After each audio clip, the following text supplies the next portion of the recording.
నమస్తే welcome to Aadya TV. ప్రస్తుతం మనతో పాటు ఉన్నారు Congress leader contested MLA Firoz Khan గారు. సో ఆయన అడిగి ఒకసారి తాజా రాజకీయాల మీద చర్చించే ప్రయత్నం చేద్దాము. నమస్తే సార్. నమస్కారం, good evening. Very good evening. How you sir? Excellent. Okay, after long time అనుకుంటే మీరు మళ్ళీ మీడియా ముందుకు రావడం. After 3 months. After 3 months, right sir. అసలు ఏమైందంటే ఎందుకు ఈ 3 months దూరంగా ఉన్నారు మీడియాకి? వేరే పనులు ఉన్నాయి, బిజినెస్ ఉన్నది నాకు.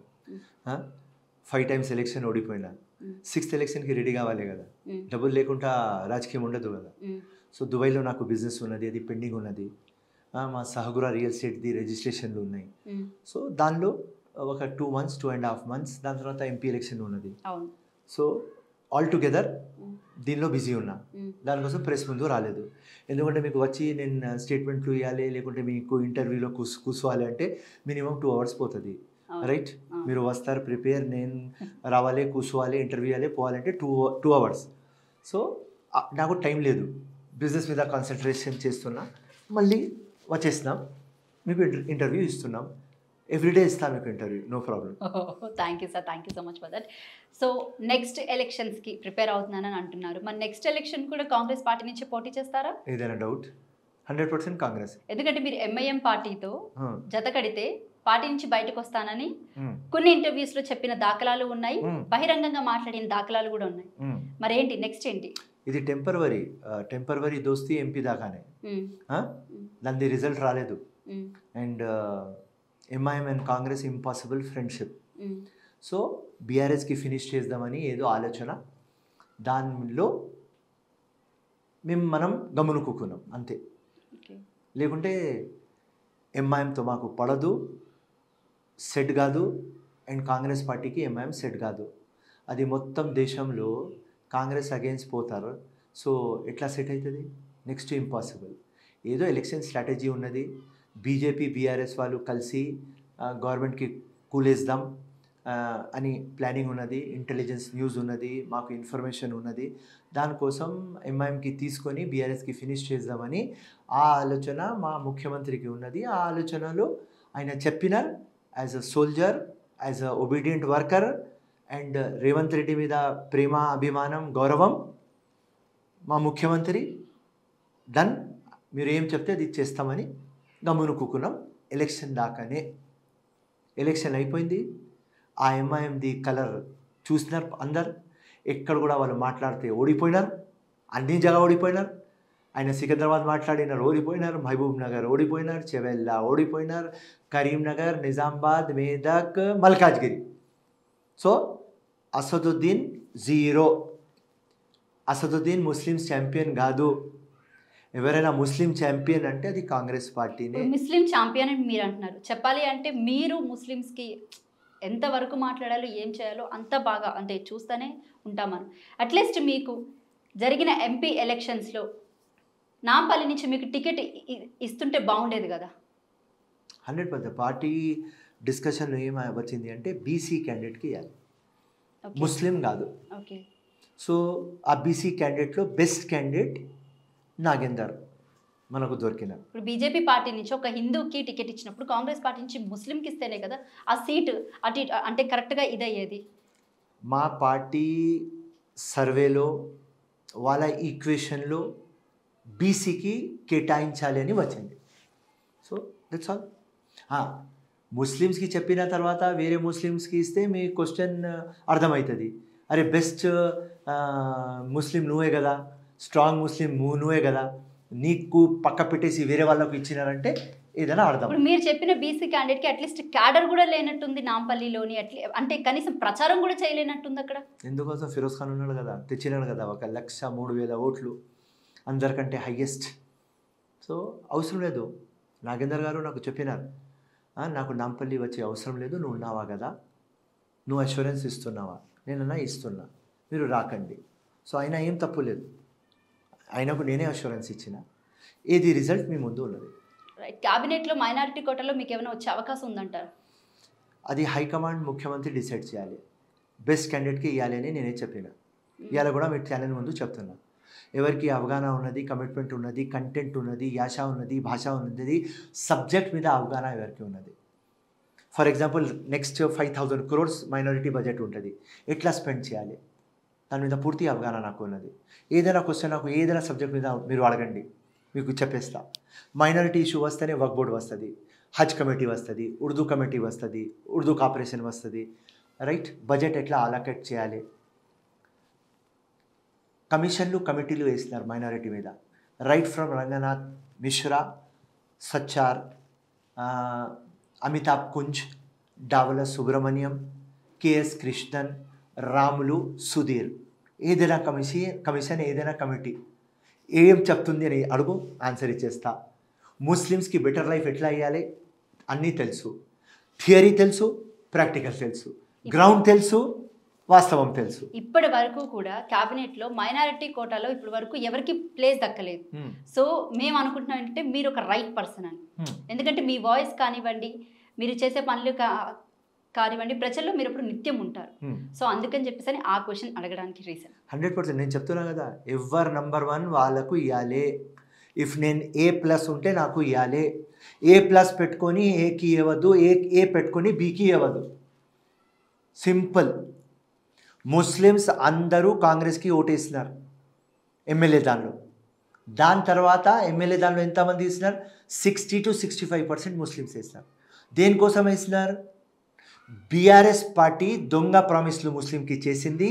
ఆ బీఆర్ఎస్ పార్టీతో ఆ లంగా పార్టీ ఎంఐఎం ఉన్నది కాబట్టి, రైట్, రాహుల్ గాంధీ భారత్ జోడో యాత్రతో అట్రాక్ట్ అయ్యి ఇక్కడ ముస్లిమ్స్కి మేల్ చేసే పార్టీ ఒక్కటే కాంగ్రెస్ కాబట్టి అని మాకు ఎమ్మెల్యేస్లో పెట్టినారు. ముస్లిం డామినేటెడ్ కాన్స్టిట్యున్సీస్లో గ్రేటర్ హైదరాబాద్ ఇడ్చేసి ఒక 25 కాన్స్టిట్యున్సీస్ ముస్లిం గెలిపించినారు మాకు. దాని తర్వాత ఈ 8 ఎంపీస్ ఎక్కడ గెలిచినారు? టోటల్ 100 ముస్లిమ్స్ ఉంటే 95 ముస్లిమ్స్ కాంగ్రెస్కి ఓటేసినారు. సో ముస్లిమ్స్ చాలా హోప్ పెట్టుకున్నారు కాంగ్రెస్ మీద.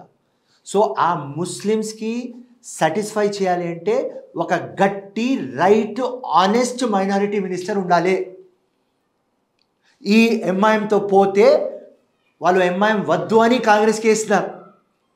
మళ్ళీ ఇది కాంగ్రెస్ ఎంఐఎంతో పోతే మళ్ళీ వాళ్ళు అనుకుంటారు ఈ లంగా పార్టీకి వీళ్ళు పెట్టుకున్నారు, ఆ కేసీఆర్ కూడా ఈ లంగాకి పెట్టుకున్నారు, మాకు ఏం కాలేదు, మళ్ళీ కాంగ్రెస్ పార్టీ కూడా ఈ లంగా ఫెలోకి పెట్టుకుంటున్నారు, ప్రాబ్లం అవుతుంది. సో సింపుల్ లాజిక్, ముస్లిం ఓట్ కన్సాలిడేట్ అయిపోయింది, అది అట్లనే ఉండాలి. ప్రతి ఒక్క ఎలక్షన్, లోకల్ బాడీ ఎలక్షన్స్ నుంచి, కౌన్సిలర్స్ నుంచి, జెడ్పీటీసీ, ఎంపీటీసీ, కార్పొరేటర్స్, నెక్స్ట్ వచ్చే ఏదైనా బై ఎలక్షన్, మళ్ళీ main election, Muslims most important. Congress ఎందుకు ఓడిపోతుంది? దళిత్ ఓటర్స్ ఎప్పుడు కాంగ్రెస్, ముస్లిం ఓటర్స్ ఎప్పుడు కాంగ్రెస్, వీలే బేస్. సో ఈ బేస్కి కాపాడుకోవాలి. సో ముఖ్యమంత్రి హైకమాండ్కి తెలుసు, రైట్ పర్సన్కి వేస్తేనే ఆ ముస్లిం సాటిస్ఫై ఉంటారు, లేకుంటే ముస్లిం సాటిస్ఫై ఉండరు. రైట్ సార్, మన గడిచిన నెల రోజుల నుంచి బాగా చూస్తున్నాము, స్టూడెంట్స్ బాగా ధర్నాలు చేస్తున్నారు, నిరాహార దీక్షలు చేస్తున్నారు. సో డిఎస్సి ఎగ్జామ్స్ పోస్ట్పోన్ చేయమని చెప్తున్నారు. అలాగే గ్రూప్ 1, గ్రూప్ 2 పోస్టులు కూడా పెంచాలి అని అంటున్నారు.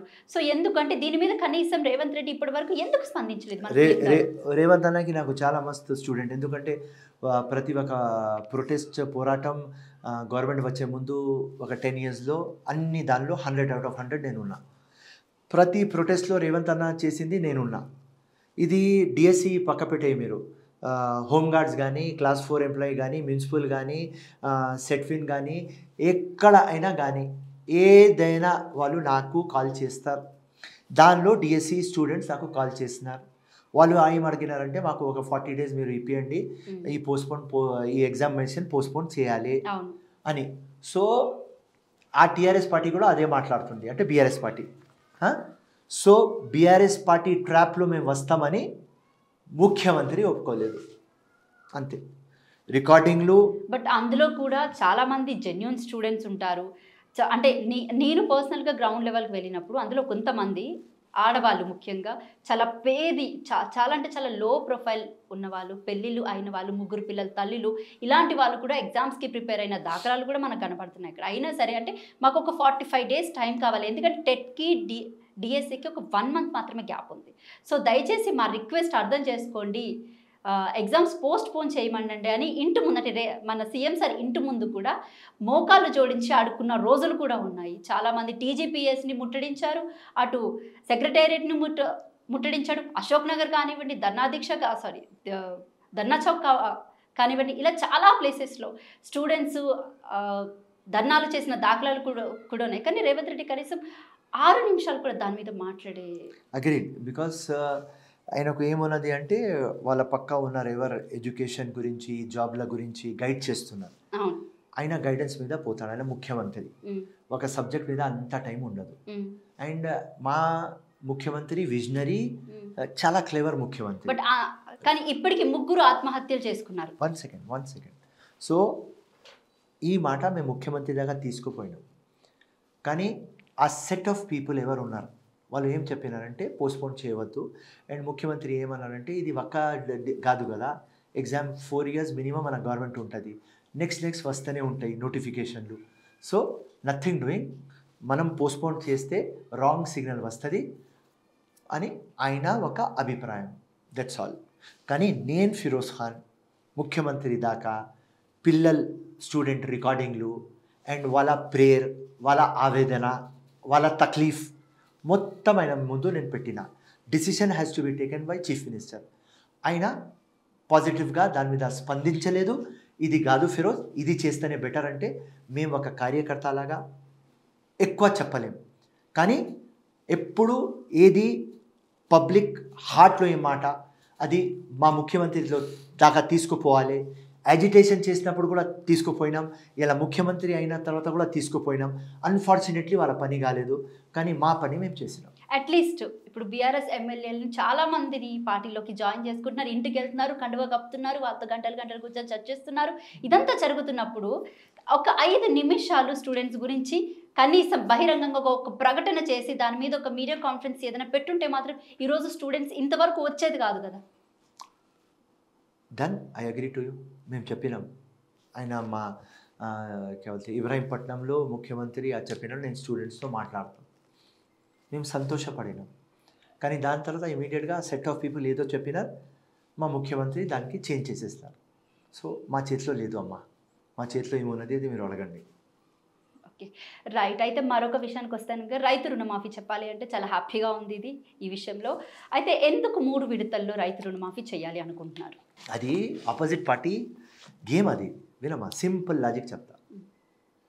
31,000 crores fine before August 15th. Rape farmers వేదిక నుంచి నియర్లీ 11,50,000 ఫార్మర్స్కి 1,00,000 రూపాయలు ఇస్తున్నాం. దాని తర్వాత మంత్ ఎండింగ్లో ఎవరెవరు 1.5 lakh rupees అప్పు ఉన్నది వాళ్ళకు ఇస్తున్నాం. August 15th ముందు 2 లక్షలు ఎవరికి ఉన్నది ఇస్తున్నాం. Face by face. అది ఇన్స్టాల్మెంట్ కాదు. ఒకవేళ నువ్వు కేటగిరీలో వస్తున్నావు, నీ దగ్గర ఆ రేషన్ కార్డ్ అవైలబుల్ ఉన్నది అంటే అది ఒక ప్రూఫ్ అంతే. మీ దగ్గర పాస్బుక్లు ఉన్నాయి, అది చూసుకొని ఇస్తాం. So 1 by 1. సో ఈ లాజిక్ మీకు మీ ఛానల్ ముందు నేను చెప్తా. ఇది మా రేవంత్ అన్న చేసింది ఒక హిస్టారికల్. ఎందుకంటే ఇప్పుడు దాకా ఇండియాలో ఏ స్టేట్ గవర్నమెంట్ కూడా 1 స్ట్రోక్లో 31 crores మాఫ్ చేయలేదు. 31,000 crores, sorry 31,000 crores. Manmohan Singh ప్రధానమంత్రి ఉన్నప్పుడు ఆల్ ఓవర్ ఇండియాలో 70,000 crores మాఫ్ చేస్తున్నారు. బీఆర్ఎస్ పార్టీ కూడా ఫార్మర్స్ వేవ్ అవుట్ చేస్తా అని 100 సార్లు చెప్పినారు. 10 yearsలో ఎంత డబ్బు పెట్టినారు వాళ్ళు? 28,000 crores. 2014 నుంచి 2018 వాళ్ళు పెట్టినారు 12,000 crores. 2018 నుంచి 23 దాకా వాళ్ళు పెట్టినారు 16,000 crores.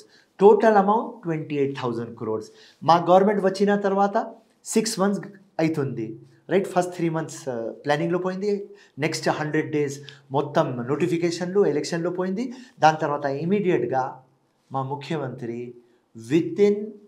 Before 15th August 31,000 crores ఇచ్చేసి మోర్ దెన్ 35 lakh ఫ్యామిలీస్కి, ఆ 35 lakh ఫ్యామిలీస్కి ఒక 60 lakhs అకౌంట్స్ ఉన్నాయి, మొత్తం క్లియర్ చేస్తున్నాడు. సో ఇది హిస్టరీ కాదా అమ్మా?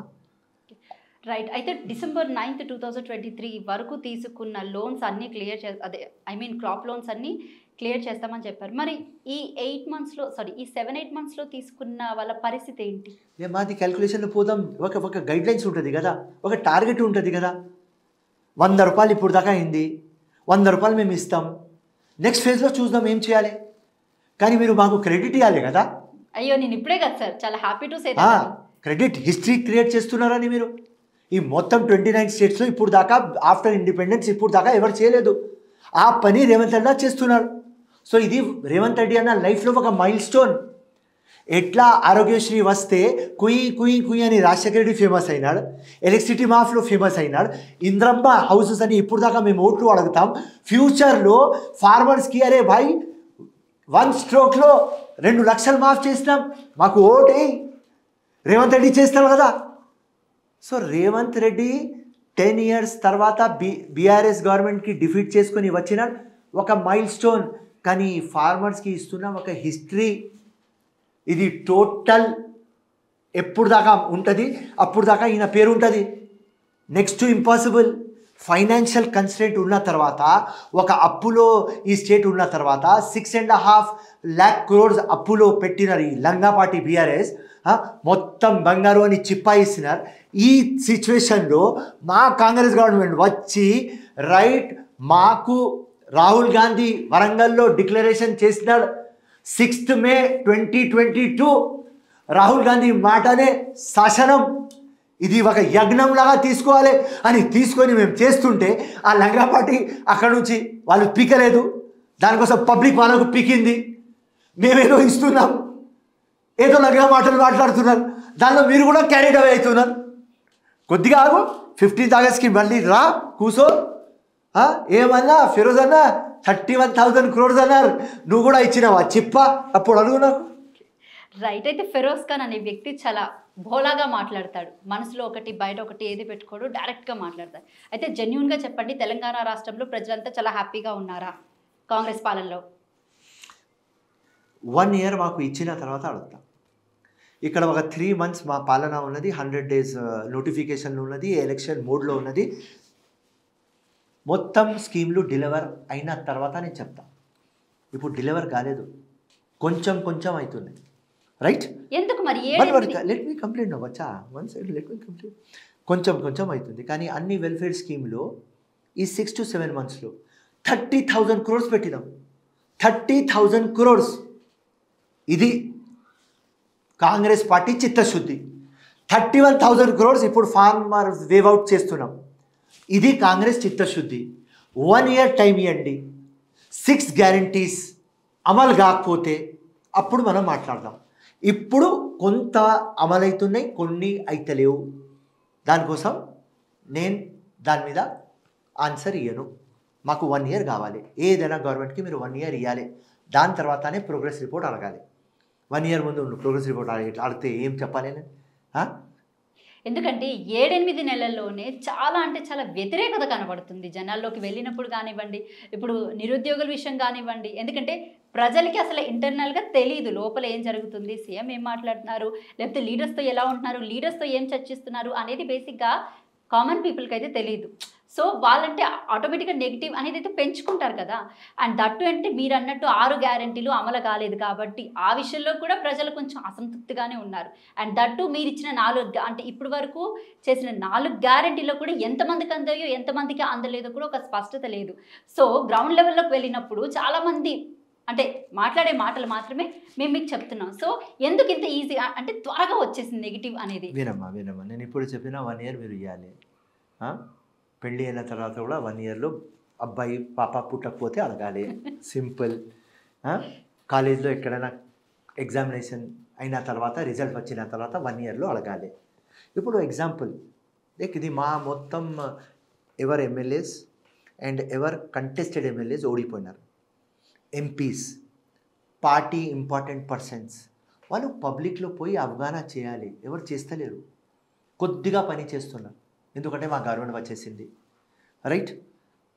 చాలా టైం హాలిడే పోతున్నారు, ఎక్కడనక్కడనో కూర్చుంటున్నారు, దావత్లు చేసుకుంటున్నారు, పబ్లిక్లో లేరు. ఒక ఎగ్జాంపుల్ మీకు చెప్తా. ఫ్రీ బస్ మహిళలు తిరుగుతున్నారు. ఇప్పుడు దాకా కాంగ్రెస్ గవర్నమెంట్ వచ్చిన తర్వాత ఇప్పుడు దాకా టిల్ టుడే ఏదైనా లెక్కలో తప్పు ఉంటే నెక్స్ట్ టైం మీ ముందు నేను మాట్లాడను. 2100 crore రూపీస్ పెట్టినాం. ఎవ్రీ మంత్ 300 crores పెడుతున్నాం. మహిళ ఫ్రీ ట్రాన్స్పోర్ట్ కావాలి. ఆర్టీసీ ఎవరు లాస్లో ఉన్నది ఇలా ప్రాఫిట్లో వచ్చేసింది. మీ అందరు మహిళల గురించి. సో ఈ అవగాహన పబ్లిక్లో రావాలి. సో ఇవాళ మీ ఛానల్ ముందు చెప్తున్నా, ఎవరెవరు నాకు వింటున్నారా మీ అందరికీ కాల్మొక్తా, పబ్లిక్లో పోయి చెప్పు. ఈ 30,000 కోట్లు ఎక్కడ పెట్టినాం, అన్ని వెల్ఫేర్ స్కీమ్లో మొత్తం హిసాబ్ పెట్టు. సోషల్ మీడియాలో కూసో, సిస్టమ్ ప్రింట్ మీడియా ముందు కూసో, ఎలక్ట్రానిక్ మీడియా మీద కూసోని ఇది ఎక్స్ప్లెయిన్ చేయి. ఇది పబ్లిక్కి అవగాహన లేదు. ఎవరు అవగాహన చేయాలి? ఉట్టి ముఖ్యమంత్రి చేయాలి, లేకుంటే ఆ సెట్ ఆఫ్ మినిస్టర్స్ చేయాలి. ఎలక్టెడ్ క్యాండిడేట్స్ ఏం చేస్తున్నారు? ఓడిపోయిన క్యాండిడేట్లు ఏం చేస్తున్నారు? వాళ్ళ సొంత బిజినెస్లు చేసుకుంటున్నారు. సో ఇది వాస్తవం. సో ఆఫ్టర్ 1 year మీరు అడగవు, మీకు ఆన్సర్ ఇస్తాం.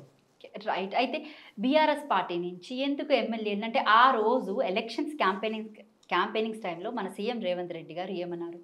పార్టీ మారేటోళ్ళని రాళ్లతో కొట్టండి, నడి రోడ్డు మీద ఉడి తీయండి, దీని మీద ఒక చట్టం తీసుకురావాలి అని మాట్లాడిన మన సీఎం రేవంత్ రెడ్డి గారు ఈ రోజు ఎందుకు కండువాలు కప్పుతున్నారు వెళ్ళి? ఈ రోజు ఎందుకు పార్టీలో అంటే బీఆర్ఎస్ పార్టీకి సంబంధించిన ఎమ్మెల్యేలని ఎందుకు తెచ్చుకుంటున్నారు? 2 things.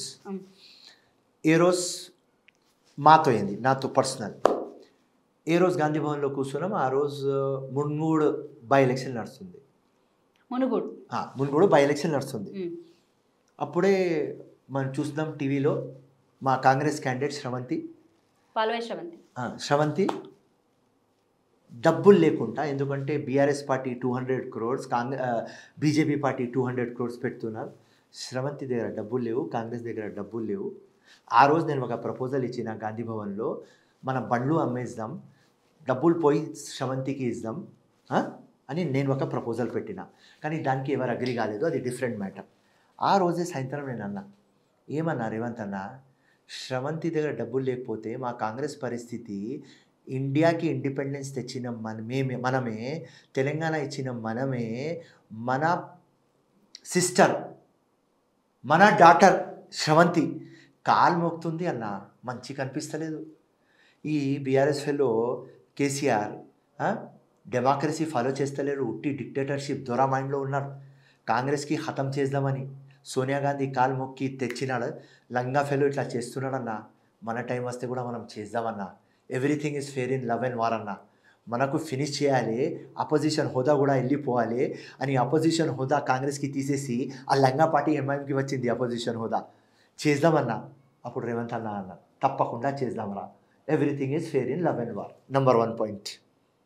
నెంబర్ 2, మాకు ఇన్ఫర్మేషన్ ఉన్నది బీఆర్ఎస్ అండ్ బీజేపీ టుగెదర్ వస్తారు, వచ్చి మా గవర్నమెంట్కి పడదు, తీసేస్తారు. ఆ ఇన్ఫర్మేషన్ మా దగ్గర ఉన్నది. So 2 things. First, everything is fair in love and war. Second, ఈ కాన్స్పిరసీ. ఇద్దరికి బ్రేక్ చేయాలి అంటే బీఆర్ఎస్కి ఖాళీ చేయాలి. చేస్తున్నాం. ఇప్పుడు మీరు చెప్పే మాటల్లో నాకు ఇన్సెక్యూరిటీ కనబడుతుంది. ఏదైనా అనుకో. కేసీఆర్ చేసిన లంగా పనికి ఆన్సర్. 60 MLAs, MPs, MLCs కొన్నప్పుడు సిగ్గులేదు కేసీఆర్కి? సిగ్గులేదు? మాతో కాపురం చేసి లంగా ఫెలోస్ ఎవరు పోయినారు? ఖుల్లా చెప్తున్నా, ఎవరు పోయినారు మా కాంగ్రెస్ పార్టీ నుంచి? వాళ్ళు లంగా ఫెలోస్. ఎవరు వస్తున్నారు? వాళ్ళు కూడా లంగా ఫెలోస్, రైట్? ఎవరితో కాపురం పెళ్ళి అయింది, మాతో వచ్చేస్తున్నారు. మాతో కాపురం చేస్తున్నారు, వాళ్ళతో వచ్చేస్తున్నారు, రైట్? ఆ వచ్చిన వాళ్ళకు సిగ్గు ఉండాలి, రైట్? మేము తీసుకుంటాం, 100% తీసుకుంటాం. ఒకటే డిఫరెన్స్, బీఆర్ఎస్ పార్టీ మా వాళ్ళకు రేట్ ఇచ్చి తీసుకోపోయినారు. మేము ఉట్టి సిద్ధాంతం లైక్ చేస్తే రామన్నాం, రైట్? ఆనాడు బీఆర్ఎస్ పార్టీ చేసిన పని ఏదైతే సిఎల్పిని బీఆర్ఎస్ పార్టీలో విలీనం చేసుకుంది, ఏది రాజ్యాంగం ప్రకారం కొన్ని చట్టాలు అవి చూపించి ఇచ్చేశారు వాళ్ళు, కరెక్టే. అంటే ఆ రోజు కాంగ్రెస్ పార్టీ తప్పుపట్టింది, ప్రజలు కూడా తప్పుపట్టారు, తిట్టుకున్నారు కూడా. ఇప్పుడు ఎందుకు మళ్ళీ అదే పని కాంగ్రెస్ పార్టీ ఎందుకు చేస్తుంది? ఇప్పుడు ప్రజల్లో అదంతా నెగిటివ్ కాదా? మళ్ళీ నీకు చెప్పిన కేసీఆర్కి సబక్ ఇవ్వాలి. డెమోక్రసీ లాగా ఆయన ఆపోజిషన్కి హెల్తీ పెట్టలేదు. As per our okay, KCR తప్పు చేశాడు, కాంగ్రెస్ పార్టీ రేవంత్ రెడ్డి కూడా అదే తప్పు చేస్తాడా?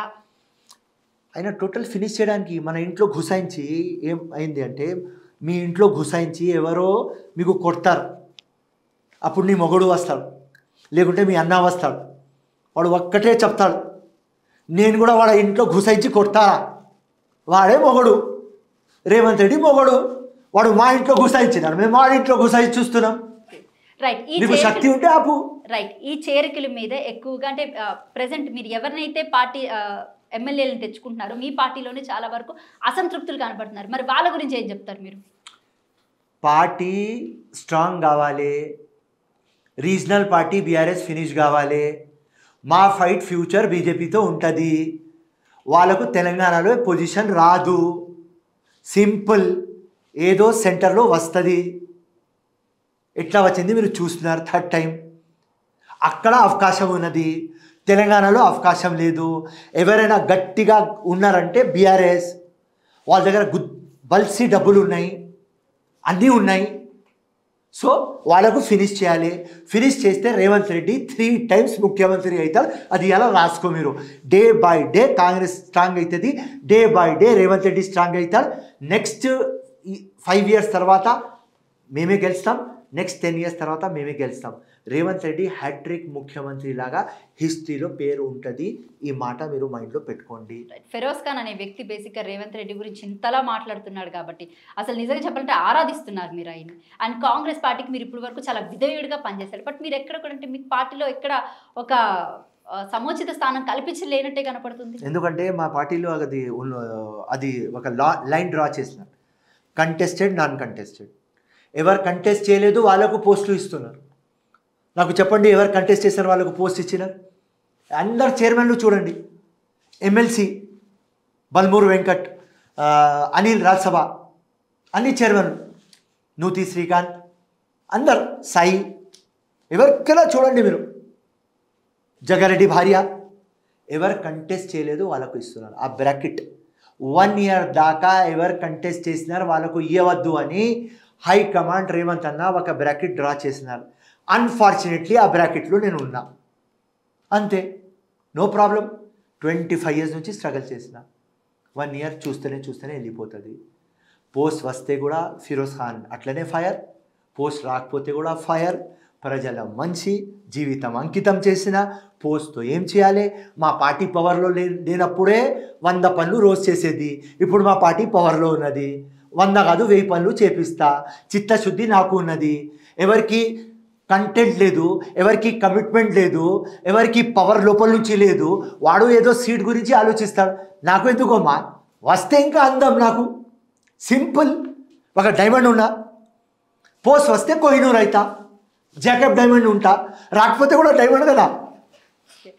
రైట్, చాలా పాజిటివ్గా తీసుకుంటున్నారు మీరు ప్రతిదీ కూడా. అయితే రీసెంట్గా జరిగినటువంటి దాడుల్లో కొన్ని అంటే ఓయూకి సంబంధించి ఇష్యూస్లో కానివ్వండి, స్టూడెంట్స్ పట్ల మీడియా వచ్చి మాట్లాడుతున్నప్పుడు జర్నలిస్టుల మీద దాడులు జరిగాయి.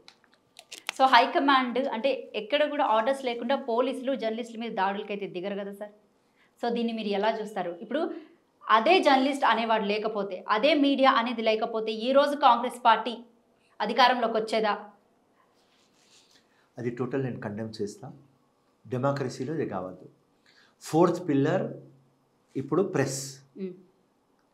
సో ఆ 4th pillarకి రెస్పెక్ట్ ఇవ్వాలి. ఇప్పుడు అదే పోలీస్ వాళ్ళు లమ్ కొడక ఒక జర్నలిస్ట్ని పట్టుకొని ఒంగోబెట్టి గుద్ది లమ్ కొడక, ఎల్ కొడక అని తిట్టడం కానివ్వండి, లేకపోతే మీడియా లేదు, గీడియా లేదు, జర్నలిస్ట్ లేడు, గిన్లిస్ట్ లేడు అని మన సూర్యాపేటలో జరిగిన దాడి, ఓయూలో జరిగిన శ్రీచరణ్ మీద తడిగిన ఎక్కడ కూడా అంటే కాంగ్రెస్ పార్టీ వాళ్ళు ఎవరు కూడా దీని గురించి మాట్లాడట్లేదు. ఇప్పుడు అదే మీడియా వాళ్ళు లేకపోతే, అదే సోషల్ మీడియా లేకపోతే, అదే జర్నలిస్ట్ లేకపోతే ఈరోజు ఇంతమంది గెలిచేవారా, ఇంతమంది అంటే పబ్లిక్లోకి వెళ్ళేవారా, పార్టీ అసలు వచ్చేదా, గవర్నమెంట్ ఫామ్ అయ్యేదా? టోటల్ నేను ప్రెస్ తరఫున పోలీస్ యాక్షన్కి నేను total Firoz Khan personally condemn చేస్తున్నా. ఆ ప్రెస్ వాళ్ళు కూడా ఏం చెప్తున్నా అంటే, ఒకవేళ వాళ్ళ మీద కేసు బుక్ కాకపోతే మీరు కోర్టుకి పోండి, కోర్టు నుంచి ఆర్డర్ తీసుకురండి. ఒకటే గవర్నమెంట్, ముఖ్యమంత్రి, హోమ్ మినిస్టర్ ఒకవేళ చేయకపోతే కోర్టులకు పోండి, సింపుల్ లాజిక్. అంతే తప్ప దాడులు ఆగమంటారా? నేను ఆగిపోవాలి. నేను ఏమన్నా, డెమోక్రసీకి ఇది అన్హెల్తీ. 4th pillar అడ్మినిస్ట్రేషన్ ఎట్లా ఉంటుంది, బ్యూరోక్రసీ ఎట్లా ఉంటుంది, అండ్ దాని తర్వాత జ్యుడిషియరీ ఎట్లా ఉంటుంది, అది మనకు 4th pillar ఇస్ ప్రెస్. దానికి టోటల్ రెస్పెక్ట్ ఇవ్వాలి అండ్ వాళ్ళకు ఫ్రీడమ్ ఇవ్వాలి. వాళ్ళు ఏదైనా తప్పు పని చేస్తే అది డిఫరెంట్, కానీ అది పోలీస్ది ఓవర్ యాక్షన్. ఆ పోలీస్ టోటల్, నేను కూడా చెప్తున్నా పోలీస్ డిపార్ట్మెంట్ గురించి అమ్మ, అది 95% మంచి పని చేస్తారు. కొంతమంది ఉంటారు ఆఫీసర్లు, వాళ్ళకు ఇంటి టెన్షన్ ఉంటుంది, వాళ్ళ భార్య టెన్షన్, పిల్లల టెన్షన్, అమ్మ టెన్షన్, ఏదో టెన్షన్లో రైట్ ఎక్కువ డ్యూటీలు పడతాయి, 2-3 days పండుకోరు. ఆ సిచ్యువేషన్లో వస్తే ఆ బీపీ హై అయ్యి ఈ కొంతమంది ఆఫీసర్లు చేస్తారు. సో నేను పోలీస్కి కూడా మైనస్ అని చెప్పను, కొంతమంది ఇట్లాంటి మైనస్ వాళ్ళు ఉన్నారు కాబట్టి ఆ పోలీస్ ఫోర్స్కి ఒక చెడ్డ పేరు వస్తుంది. కానీ టోటల్ ఈవెంట్ గురించి మీరు మాట్లాడతారు, అది తప్పు తప్పు తప్పు. ప్రెస్ వాళ్ళకు ఆ అర్హత ఉండాలి. Thank you so much sir, మీ విలువైన సమయాన్ని మాకు కేటాయించినందుకు. ఇది కాంగ్రెస్ లీడర్ ఫిరోజ్ ఖాన్ గారితో ప్రత్యేక ఇంటర్వ్యూ. మరొక ఇంటర్వ్యూతో మళ్ళీ కలుద్దాం.